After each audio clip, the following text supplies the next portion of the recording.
네, 지금부터 102회 전산세무2급 실무시험 강의를 하도록 하겠습니다.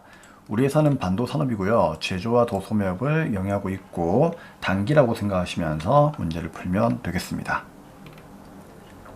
자, 먼저 문제 1번 일반전표 입력에 대한 풀이를 할 건데요. 자, 입력 시 유의사항을 읽어보시고 총 5문제 나옵니다. 그쵸? 자, 1번에 4월 29일부터 풀이를 하도록 하겠습니다. 1기 예정 신고기간에 부가세 미납액 250만원과 납부지원관세 2,500원을 함께 보통예금으로 2차여 납부를 하였습니다. 그럼 당연히 대변에 보통예금 나가죠. 그럼 나간다 대변에 보통예금 자, 두 개 합치세요. 얼마? 250만 2천 나가죠. 자, 이걸 먼저 분개하시면 돼요. 그리고 나서 자, 우리가 무엇을 납부했느냐? 그렇죠. 1기 예정 신고 기간 때 매출세액에서 매입세액을 뺀 금액인 납부세액, 그 납부세액이 미납액인데 아직 납부 못 해가지고 250을 지금 납부했다는 얘기죠. 그럼 당연히 얘는 그 전에 뭘로? 미지급 세금으로 이렇게 분개가 돼 있었겠죠.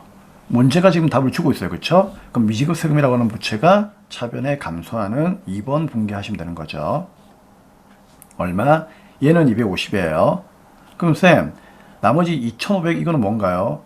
이거는 이제 제때 내야 되는데 제때 못 내가지고 지연해가지고 생긴 가산세예요. 그쵸? 그럼 납부지연 가산세는 뭘로? 세금과 공가로 분개하시면 됩니다. 그래서 세금과 공가 차변에 3번으로 마무리를 하시면 되겠습니다. 자, 일반전표 4월 29일 날에 분개할까요? 그쵸. 원래 4월 25일까지 납부를 해야 되는데 그걸 못 냈기 때문에 이제 25에서 26, 27, 28, 29 4일 동안에 가산세가 붙은 거예요.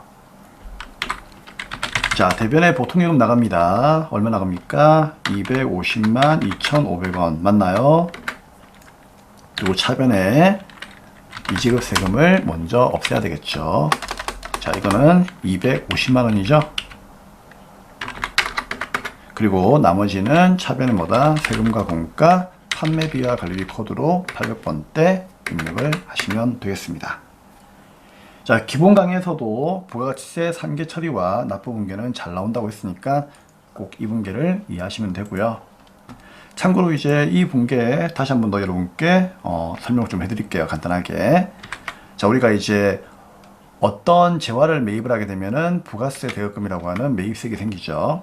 자, 그게 원재료라고 가정하고요. 자, 이 원재료를 제품 한 대로 팝니다. 그럼 대변의 제품 매출 부가세 수금이 30원 붙죠. 그럼 이 매출세액에서 이 매입세액을 빼면은 이 금액은 그냥 가정하는 거예요. 이렇게 이 부가세 수금에서 이 부가세 대금을 빼면은 그게 매출세액 마이너스 매입세액이잖아요. 이거를 언제? 지금이 만약에 1기 확정이라고 가정한다면은요. 1기 확정이 끝난 날은 6월 말일이죠. 그럼 6월 말일 날에 뭐다? 부가세 수금 차변에 오고 부가세 대금 대변에 가서 미지급 세금으로 납부세액을 상계 처리 분기를 하는 거죠. 기억나십니까? 그리고 나서 이제 다음 달 25일 날 예를 들면 7월 25일이겠죠? 1기 확정이라 가정하면은 그쵸? 그럼 7월 25일 날에는 이제 미지급 세금이 사라지면서 대변에 현금을 납부한다. 그 얘기예요. 그럼 방금 우리가 했던 분개는 둘 중에 어디에 속하는 거예요? 납부 분개하라 그 얘기예요. 그래서 이 분개를 여러분들이 그냥 이해를 하셨으면 머릿속에 기억을 하셔야 돼요. 그렇죠? 다만 이제 이 세금을 늦게 냈기 때문에 밑에 뭐다? 가산세가 세금과 공가로 한 개 더 붙었을 뿐이다. 그렇게만 이해하시면 되는 거죠. 자, 내용을 한 번 더 정리해 드린 겁니다. 자, 다음은 2번입니다. 5월 23일 날 회사가 보유 중인 자기주식 전량을 1,000만 원에 처분하고 매각대금은 보통예금으로 입금되었습니다. 그러면 차변에 보통예금이 1,000만 원 들어오겠네요. 그렇죠? 그리고 처분 시점에 자기주식의 장부가액은 800입니다. 자기주식 처분 손실 계정의 잔액은 130이네요. 자, 우리 이 문제는 일단 심플하게 생각하세요. 내가 장부에 800짜리의 자기주식을 1,000만 원에 팔았잖아요. 그럼 여러분들 플러스 얼마의 이익을 본 거예요? 200의 이익을 본 거죠. 이게 바로 뭐다? 자기 주식 처분 이익이에요. 그쵸? 근데 자, 이 문제는 또 중요한 문제이죠. 별표. 왜? 우리가 자본 거래를 하잖아요. 자본 거래. 그럼 지금 이게 자본 거래죠. 그러면 자본 거래 했을 때 이익과, 자, 이익과, 글씨가 좀 안 써지네요. 잠시만요. 자, 자본 거래 했을 때의 이익과 그 다음에 손실은 쌤이 어떻게 하라고 했어요? 그렇죠. 무조건 상계 처리하라고 했죠. 서로 상계 처리합니다.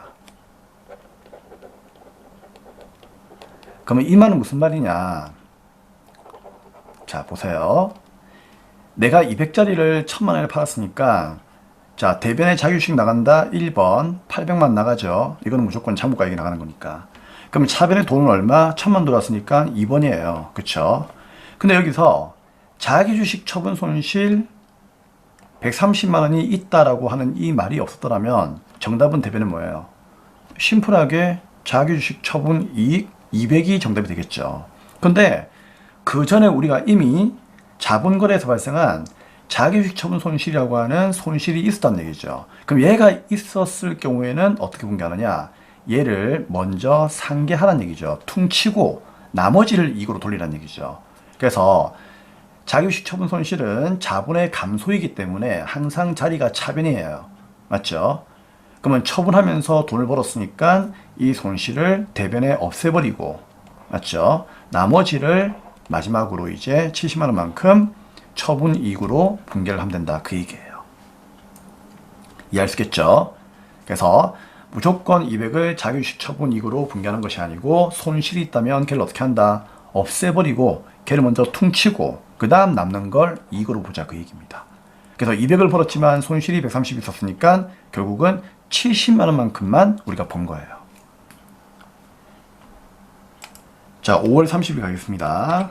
그러면 5월 30일 날에 분개를 할게요.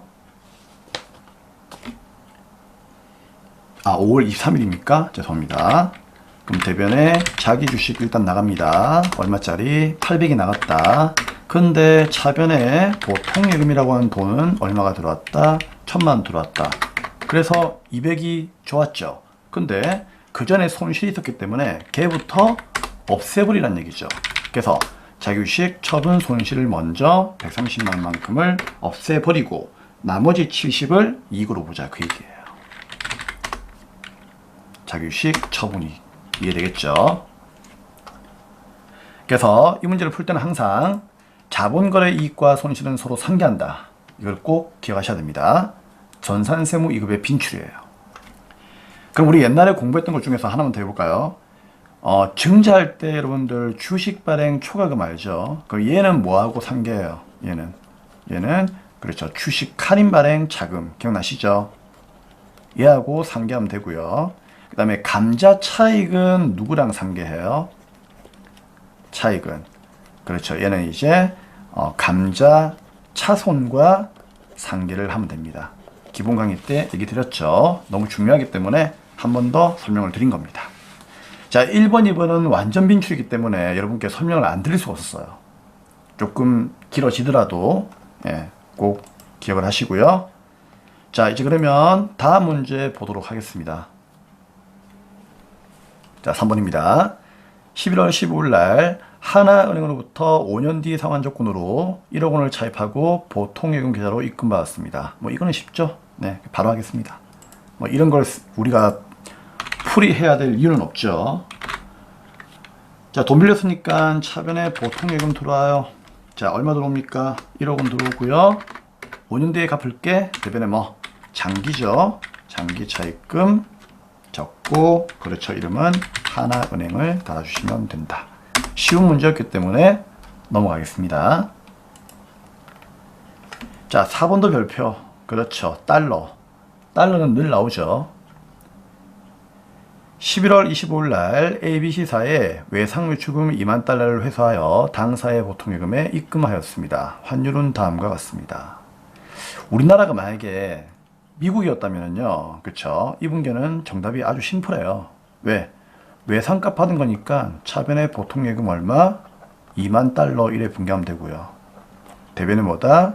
외상 매출금 얼마? 2만 달러 이래 분개하면 되는 거죠.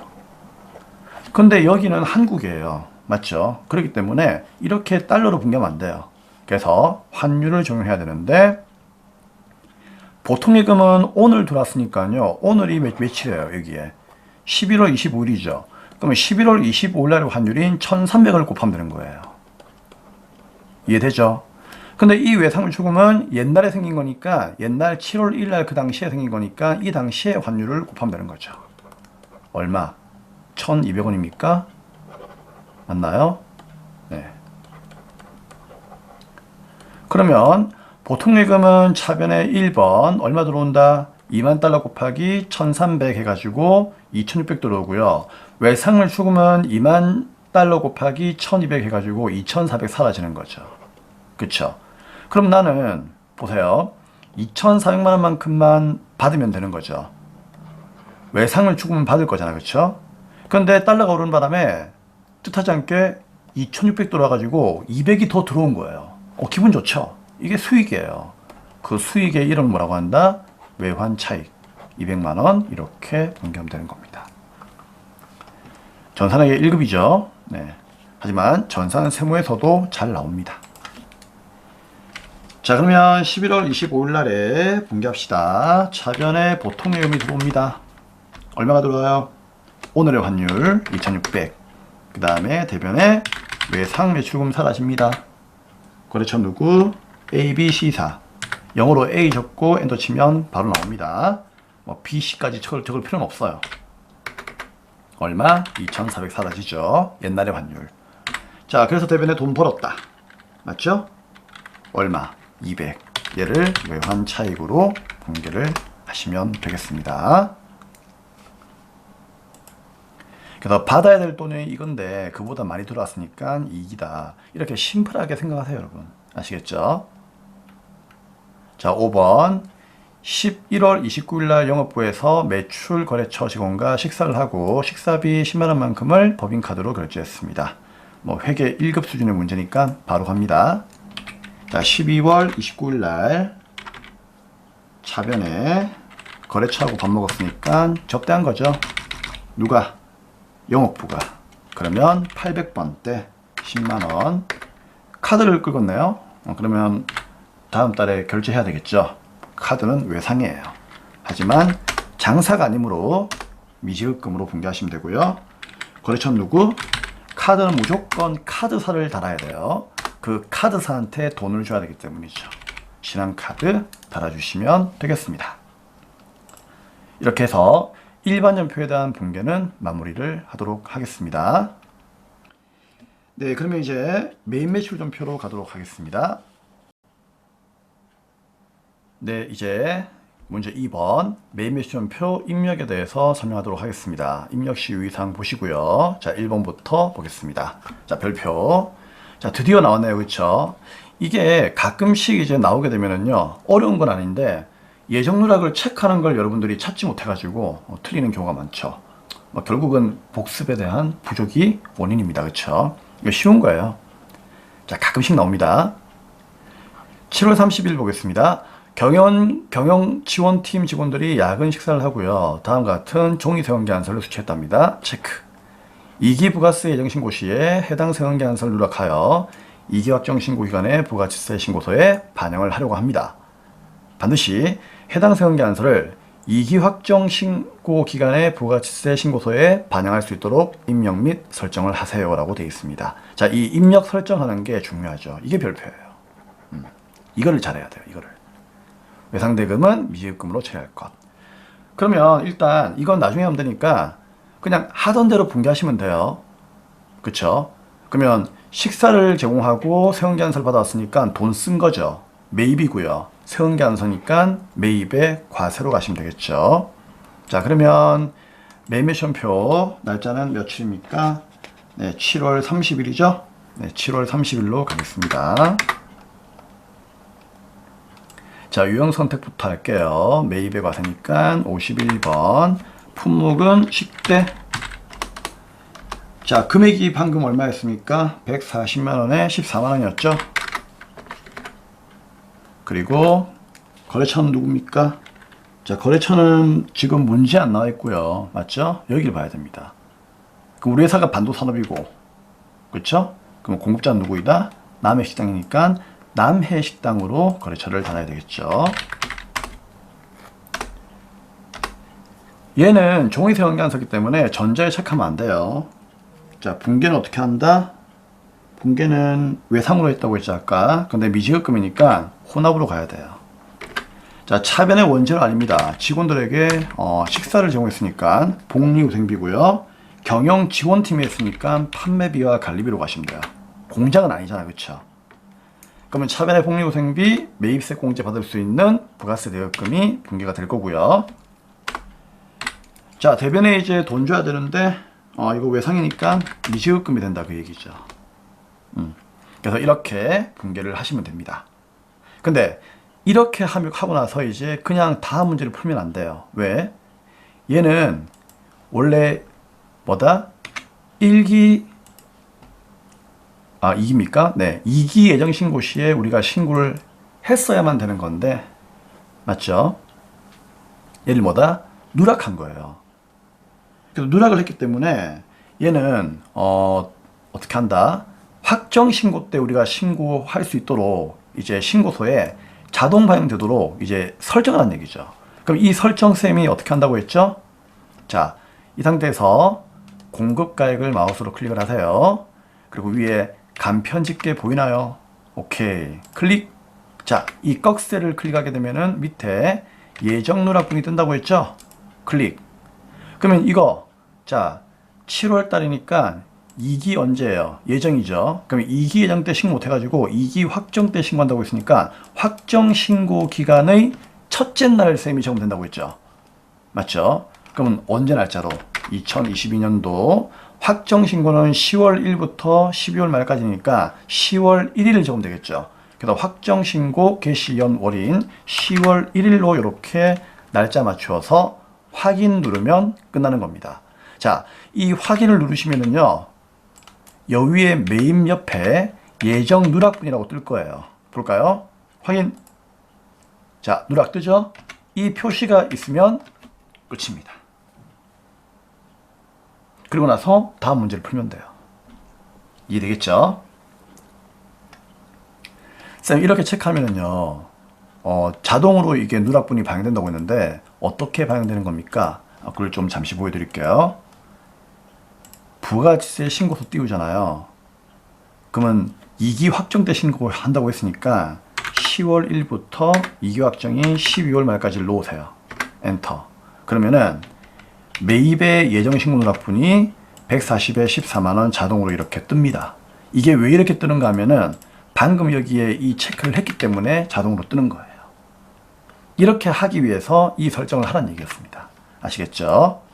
자, 여러분의 이해를 돕기 위해서 간단하게 설명드렸습니다.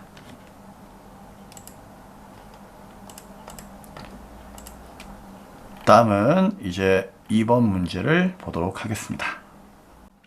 8월 5일 날 진성부동산으로부터 공장 건물 신축용 토지를 2억 원에 매입하고 전자 계산서 체크 발급받았으며 대금은 2억 원만큼은 당사 보통예금에서 이차하여 주었습니다. 그럼 얘는 매입을 하고 계산서를 받았으니까 매입의 면세가 되겠죠. 자, 8월 5일로 날짜 바꾸시고요. 매입의 면세는 몇 번? 네, 53번입니다. 품목은 토지를 구입했죠. 자, 공급가액이 얼마라고 나와 있나요? 네, 2억 원이죠. 면세니까 부가세 안 나오고 거래처는 진성부동산. 그쵸? 전자계산서도 전자니까 1번 체크해야 되고요. 붕괴는 혼합 가시면 되겠습니다. 자, 차변에 구입한 게 원재료가 아닙니다. 토지로 바꾸어 주셔야 되고요. 대변에 돈은 뭘로 주었다? 보통예금으로 주었기 때문에 혼합으로 온 거잖아요. 그렇죠? 네, 끝입니다. 쉬운 문제. 3번. 9월 1일 날 영업부에서 사용할 컴퓨터를 전자상에서 현금으로 구입했고 구입 동그라미 지출증빙용 현금 영수증 체크 발급받았습니다. 자산 처리할 것. 그러면 컴퓨터는 비품으로 처리되겠죠. 자, 얼마만큼을 구입했습니까? 360에 36만원. 토탈 300 396만 원이네요. 그쵸? 자, 붕괴하겠습니다. 일단 구입하고 현금 영수증이고 얘가 과세 품목이기 때문에 현금 과세가 되겠죠. 자, 9월 1일입니다. 그럼 매입의 현금 과세는 61번이에요. 품목은 컴퓨터 맞죠? 뭐 또는 비품에도 괜찮고요. 금액은 카드하고 현금 영수증은 여러분들 아시겠지만 잘라주잖아, 그쵸? 잘라주기 때문에 이제 부가세를 포함한 396만 원을 다 적으시면 돼요. 그러면은 360에 36만 원 잘라줍니다. 거래처는 누구입니까? 전자상이라 나와 있죠. 붕괴는 전액 현금이니까 1번 가면 되겠네요. 그쵸? 그럼 대변에 현금 나갔다 출금으로 이렇게 붕괴가 될 거고요. 차변에 구입한 건 원재료가 아니니까 컴퓨터, 즉 비품으로 바꿔주시면 되고 부가세 대금이 36만 원만큼 있는지 뭐 확인만 한번 살짝 해주시면은 끝나는 문제입니다.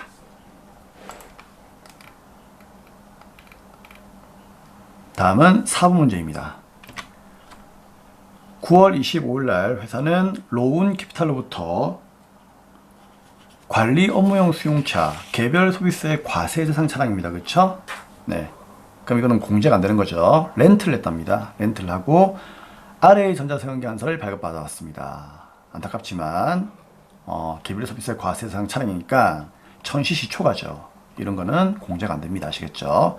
8인승 이하 1000cc 초과 공제가 안 됩니다. 불공이죠. 자, 9월분 렌트료 70만원 공급가액이고요. 그러면 부가세는 7만원이겠다. 그쵸? 대금은 10월 10일 날에 지급할 예정입니다. 외상이네요.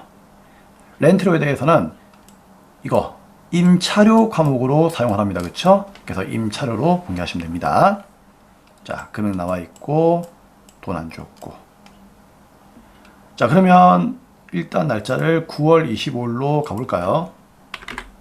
매입의 불공이니까 54번.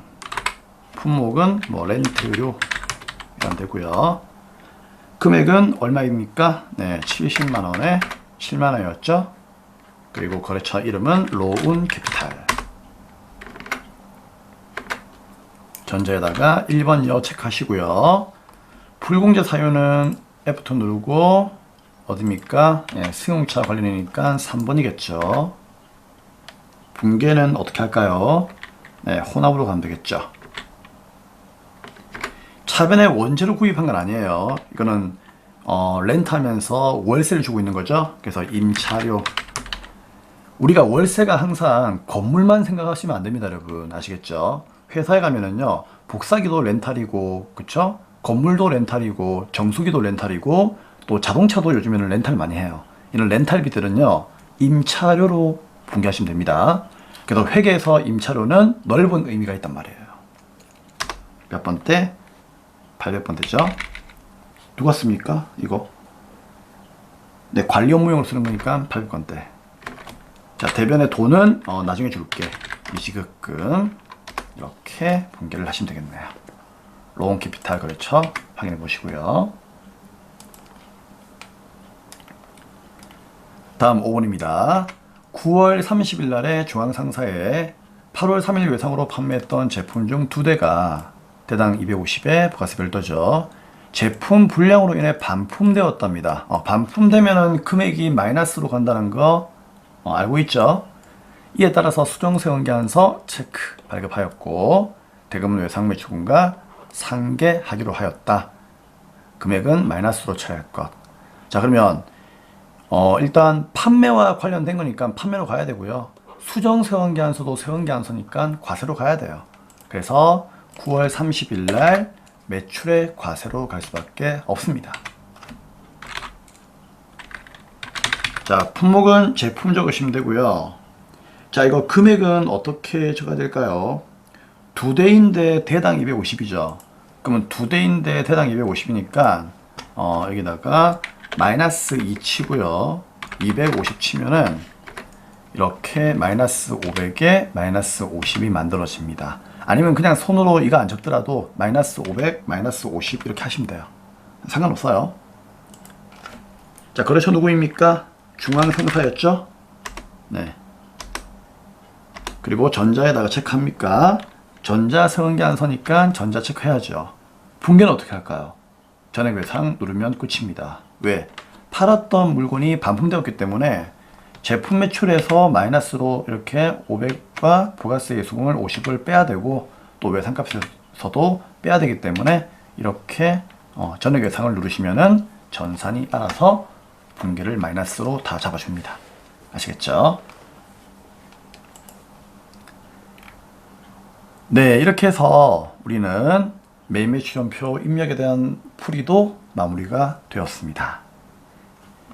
자, 다음은 이제 3번의 부가세 신고인데요. 이건 쌤이 그 다음 강의에서 부가가치세하고 소득세, 세무회계만 몰아가지고 쌤이 강의를 만드는 거 알고 있죠? 예, 그거 보시면 되고요.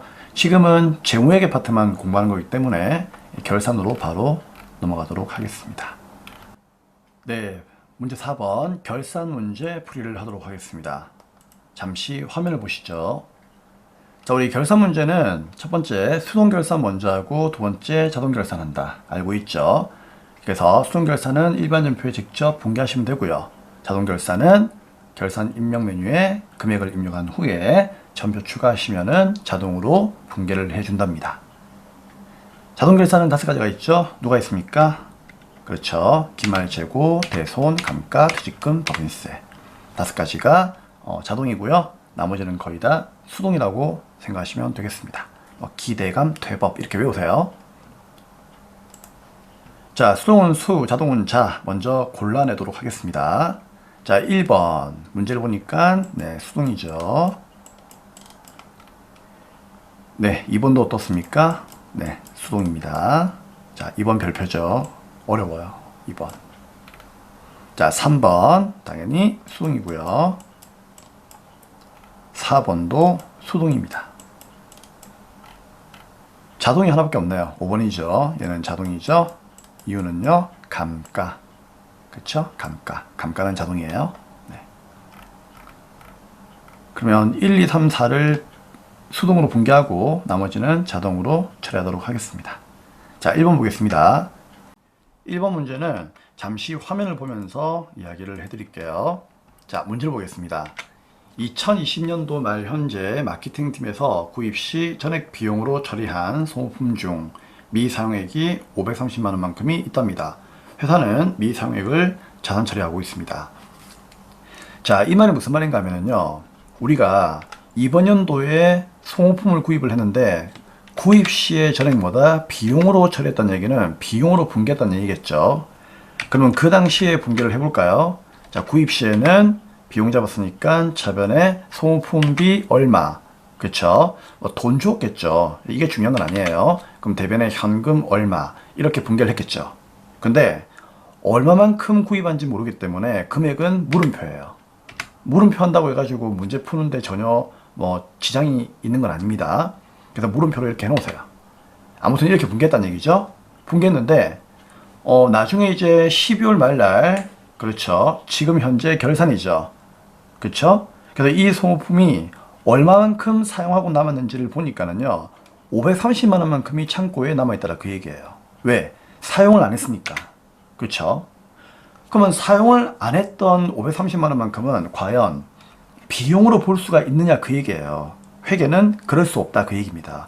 그렇기 때문에 12월 말날에 여러분들은 어떤 붕괴를 해야 되느냐, 여기 있는 이 소모품비가 1억인지 100억인지 나는 몰라요. 아무튼 이 금액 중에서 530만원만큼은 비용이 아니란 뜻이에요. 그쵸? 그럼 어떻게 하면 된다? 대변에 소모품비라고 하는 비용을 이 금액에서 530만원만큼을 대변에 비용을 제거해주는 붕괴를 하면 되는 거예요. 간단하죠? 왜요? 비용 처리했는데 이만큼은 사용 안 했으니까 비용 잡으면 안 되잖아요. 그쵸? 비용 잡으면 안 되니까 대변의 비용을 제거해 주는 겁니다. 그쵸? 그럼 제거한 만큼 쌤이가 어떻게 해요? 결국은 이만큼은 우리 회사의 자산으로 잡을 수밖에 없어요. 그래서 자산 처리한다라고 되어 있죠. 걔가 소모품입니다. 얼마? 530만원. 그래서 이게 답이에요. 자, 그러면 수동계산이니까 우리는 어디 간다? 네, 일반전표에 가셔가지고 12월 말 날에 자, 분개하시면 되겠죠. 대변에 소모품비라고 하는 비용을 감소시킵니다. 몇 번째? 이거 누가 쓴 거예요? 800번대 맞습니까? 잠시만요. 네, 마케팅 팀이니까 800번대 맞죠? 네, 없애줍니다. 얼마? 530만원. 그리고 차변의 이 아이를 소모품이라고 하는 자산으로 잡으시면 되겠습니다.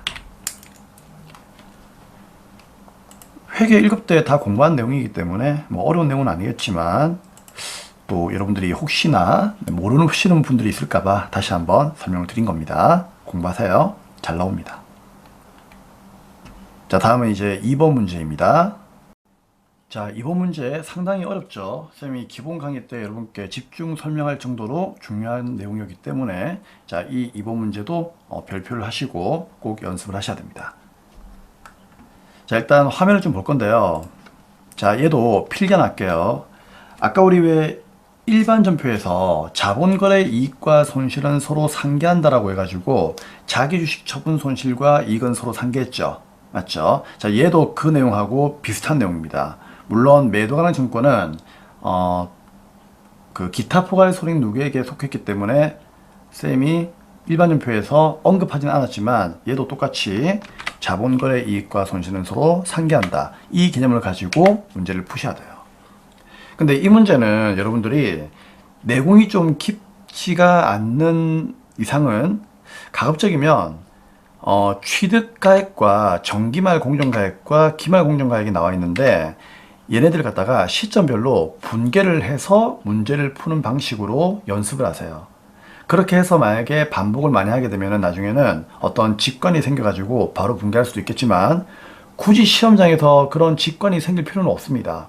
그래서 가장 좋은 건 취득 시 정기말 공정가액이 평가될 때 단기의 공정가액이 평가될 때를 하나 세 가지로 분개를 해가지고 답을 구하는 것이 오히려 더 빠를 수도 있습니다, 여러분. 아시겠죠?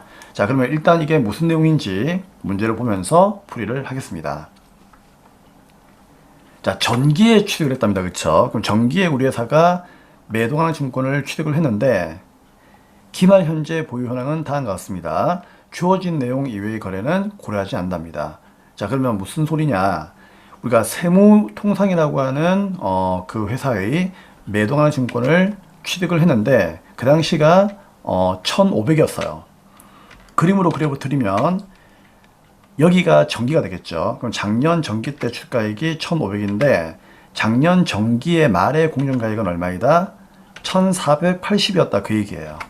근데 이제 현재 단기의 기말의 공정가액은 얼마이다? 1,550만 원이다 그 얘기입니다. 아시겠죠? 그럼 지금 우리는 이 시점에 있으니까 이 시점에 분개를 해야 되는데 중요한 거는 얘하고의 분개를 봐야 돼요.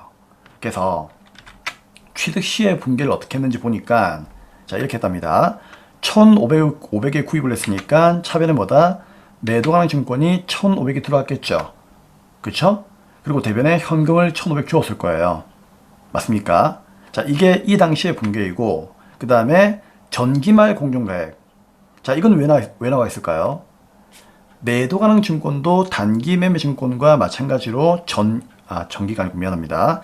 기말 결산이 되면은 항상 평가를 하죠. 그래서 작년도에 결산 때 평가를 했다는 얘기예요. 그때 1,480만 원만큼의 공정가치가 나왔다는 얘기죠. 그러면 20만 원만큼 내렸으니까 손실 본 거죠.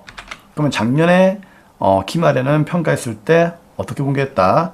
대변에 매도가능증권이 20만 원만큼 내렸으니까 자산의 감소 20 분개하고 이 아이를 차변에 매도가능증권 평가 손실로 20을 분개했다는 얘기죠. 이거 기억나시죠? 근데 얘는 비용이 아니에요. 참고로 매도가능증권 평가 손실은 기타 포괄 손익 누계액으로서 자본 항목에 속합니다. 마이너스 자본이에요. 그쵸? 자, 그건 아셔야 돼요. 그래서 20이 생겼죠. 그런데 이제 또 1년 지나가지고 이제 드디어 단기가 되었어요. 그럼 단기 기말의 공정가액은 얼마이다? 1,550이 나왔다는 얘기죠. 그러면 단기에는 어떻게 분개할 거냐? 자, 여기 있는 이 1550을 다시 또 전기말의 공정가액과 비교를 해야 됩니다. 근데 어떤 분들은 물어보는 거죠. 쌤, 아니 취득을 1500 했으니까 얘하고 비교를 해야 되는 거 아닙니까? 아니죠. 왜요?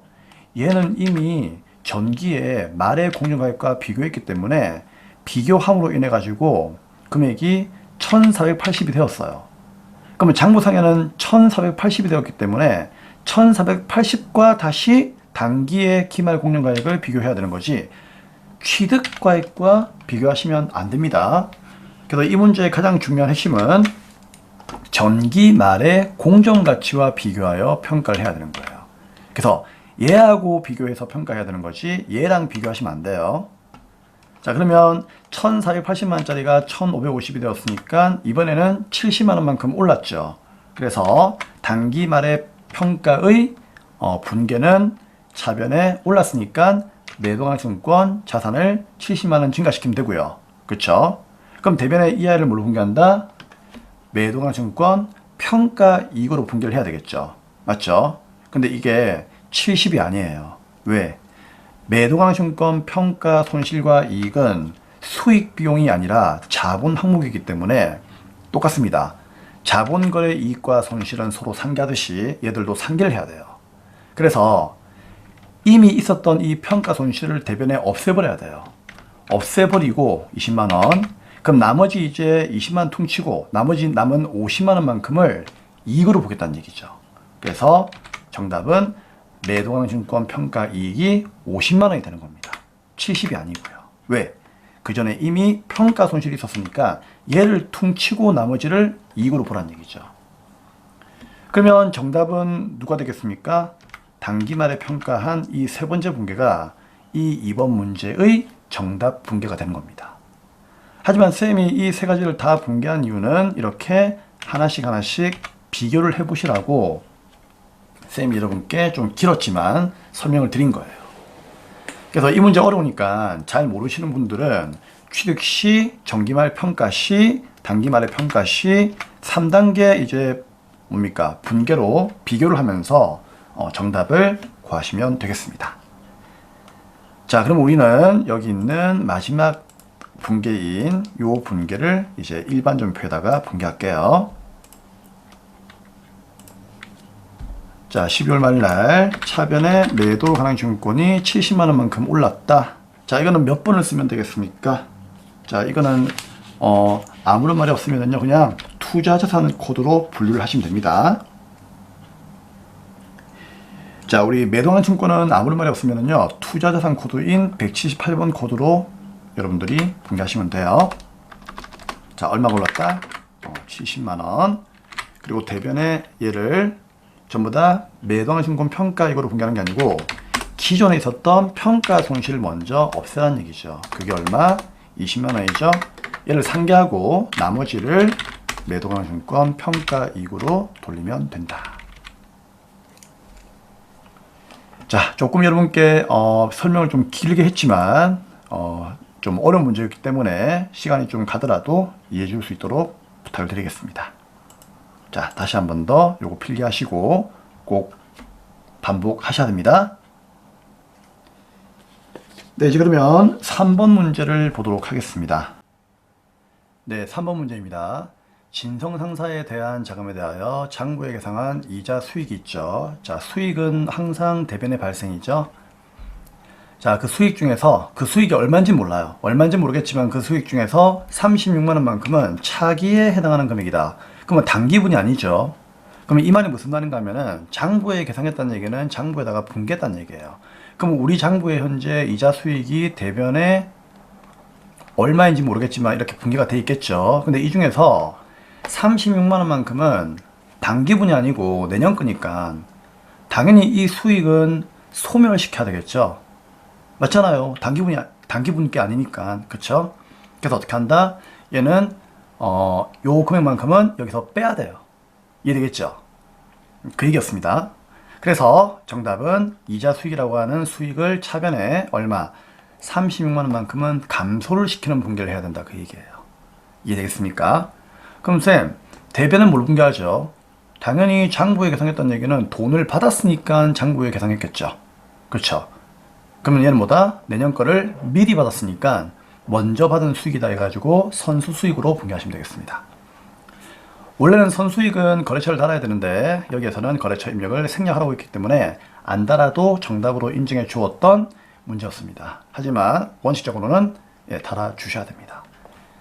그래서 우리는 진성상사를 달도록 하겠습니다. 근데 달아야 되는 걸 안 다는 거는 감점이에요. 근데 안 달아도 되는데 다는 거는 상관없으니까 그냥 달아주시면 돼요.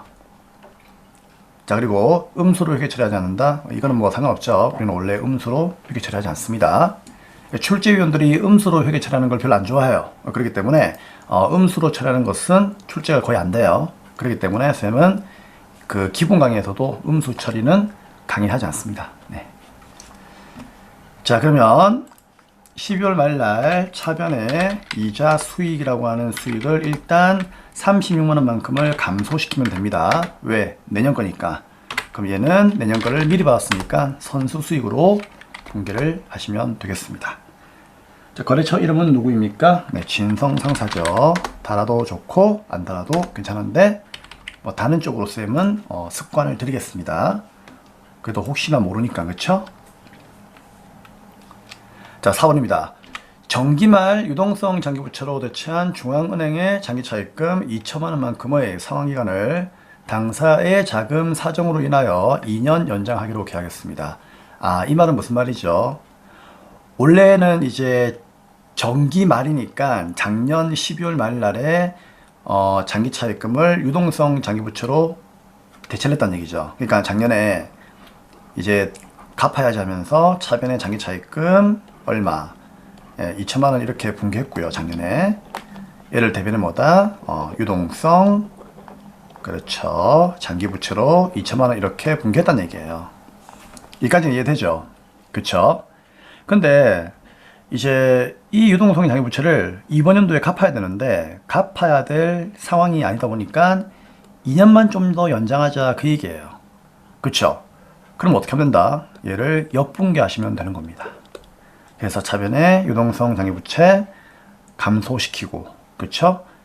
다시 2년 연장했으니까 너의 이름은 장기차입금이야 라고 하면서 부채를 증가시키는 분개를 하시면 되겠습니다. 어려운 게 아니죠. 자, 그러면 12월 31일 날 차변에 유동성 장기부채를 없애버립니다. 유동성 장기부채 거래처와 달아야 돼요. 중앙은행이죠. 얼마? 네, 2천만원이 되겠습니다. 그리고 대변에 이 아이를 다시 2년 연장했으니까 장기 차입금으로 만들어 주시면 되겠습니다. 중앙은행이죠. 대변에 2천만원. 네. 자, 이렇게 해서 수동분개는 4가지를 다 끝냈습니다. 그쵸? 그러면은 일반 전표 입력은 빠져나오시면 됩니다. 자, 그러면 라스트 5번 감가상각인데 감가상각비는 어차피 메인 화면에 자동 결산이니까 결산자로 입력 가셔가지고 금액만 넣어주시면 끝나는 거죠. 네. 엔터해서 1월부터 12월까지 자동으로 맞추시고요. 자, 감가상각비의 금액을 구해놓았으니까 이거 그냥 입력만 하면 돼요. 공구와 기구는 제조공장에서 사용하는 거니까 125만원만큼을 제조부서의 감가상각비에다가 넣으시면 되겠죠. 그래서 제조부의 감가상각비는 재료비, 노비, 경비 라인에 있죠. 여기에 일반 감가상각비 보이십니까? 여기에 공구와 기구에 클릭을 하고 여기 있는 칸에다가 금액을 넣어주시면 된다. 얼마? 125만원. 간단하죠? 그리고 차량운반구는 영업부에서 쓰는 거니까 판매비와 관리비의 감가상각비로 가셔가지고 350만원만큼을 입력하시면 되겠습니다. 판매비와 관리비가 여기 있네요. 여기에 감가상각비의 이름 뭐였죠? 기억이 안 나는데. 차량운반구. 네. 갑자기 기억이 안 났어요. 얼마죠? 네, 350을 넣어주시면 되겠습니다. 다 했네요. 더 이상 할 게 없죠? 전표 추가. 좌측 상단 보이십니까? 클릭. 일반전 표출하시겠습니까? 이해하면은 자동으로 붕괴 주죠. 그리고 자동 결산 붕괴가 완료되었다라는 메시지를 확인하시고 ES10 빠져나오시면 현시합으로 제102회 전산세무 2급 결산 문제도 끝이 났고요. 이상으로 재무회계 파트 해설 강의는 마무리를 하도록 하겠습니다. 자, 다음 강의에서는 102회 전산세무 2급 3번하고 5번 문제 부가가치세 신고와 연말정산, 그쵸? 자, 이 두 가지의 내용에 대해서 강의를 하도록 하겠습니다. 자, 다음 강의에서 뵙도록 하겠습니다. 감사합니다.